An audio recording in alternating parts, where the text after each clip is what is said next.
One day, on our way to the place of prayer, a slave girl ran into us.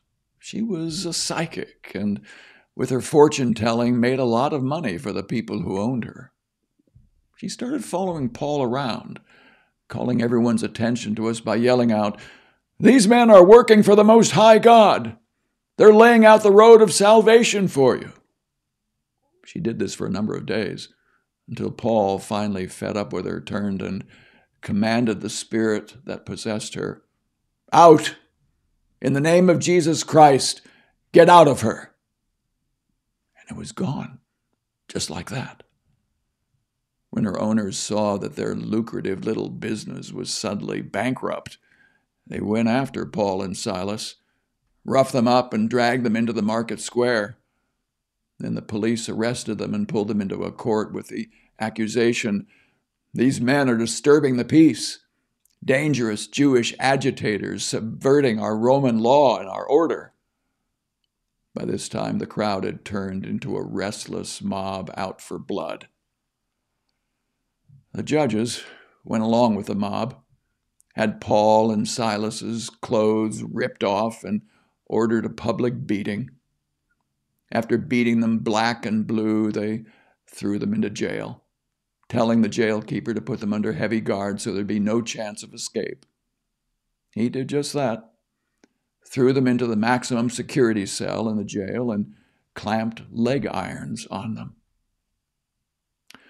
Along about midnight, Paul and Silas were at prayer and singing a robust hymn to God. The other prisoners couldn't believe their ears. And then, without warning, a huge earthquake. The jailhouse tottered, every door flew open, and all the prisoners were loose. Startled from sleep, the jailer saw all the doors swinging loose on their hinges, and assuming all the prisoners had escaped, he pulled out his sword and was about to do himself in, figuring he was as good as dead anyway, when Paul stopped him. "Don't do that.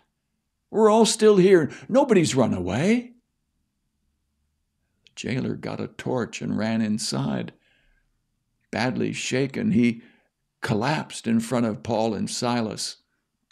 He led them out of the jail and asked, "Sirs, what do I have to do to be saved, to really live?" They said, "Put your entire trust in the Master, Jesus. Then you'll live as you were meant to live, and everyone in your house included."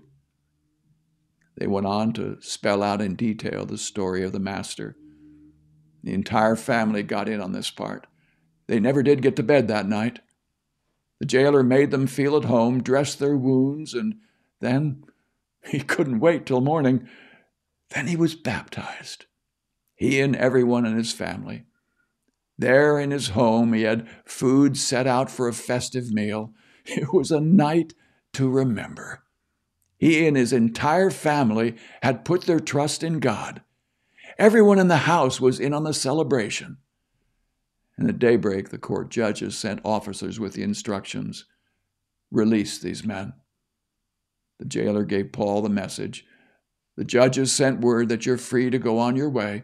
Congratulations. Go in peace." But Paul wouldn't budge. He told the officers, "They beat us up in public and threw us in jail, Roman citizens in good standing, and now they want to get us out of the way on the sly without anyone knowing, nothing doing.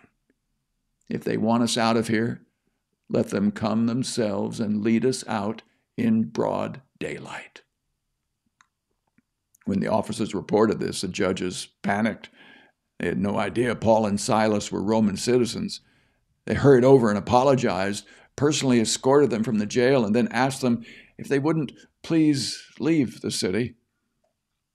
Walking out of jail, Paul and Silas went straight to Lydia's house, saw their friends again, encouraged them in the faith, and only then went on their way.